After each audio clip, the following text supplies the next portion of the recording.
ব্যভিচারী, জিনা ও সমকামী একই বিচার।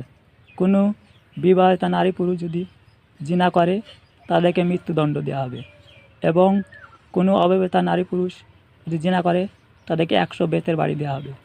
সেই বিষয়ে বক্তব্য দিলেন মিজানুর রহমান। বক্তব্যটি সম্পূর্ণ শুনুন আর শেয়ার করে লক্ষ লক্ষ মানুষকে শোনার সুযোগ করে দেন, আর শেয়ারের মাধ্যমে আপনি লক্ষ লক্ষ সোয়াবের অংশীদার হন। আর সকল পৃথিবীর মানুষদেরকে বলছি, এই খারাপ কাজ থেকে দূরে থাকুন। এই দুনিয়াতে যদি আপনাদের বিচার মানুষ না করে হাদিস কুরআন অনুযায়ী, পরকালে ভয়ঙ্কর শাস্তি। কমেন্টস করা এবং লাইক দেওয়ার চেয়ে আজকের লাইভটি শেয়ার করে দেওয়াটা হবে খুব বেশি গুরুত্বপূর্ণ। তাই আমি আপনাদেরকে বলে রাখছি যে আপনারা অবশ্যই লাইভটি শেয়ার করবেন। ব্যভিচার বা জিনা করলে যে শাস্তি, সমকামিতারও একই শাস্তি।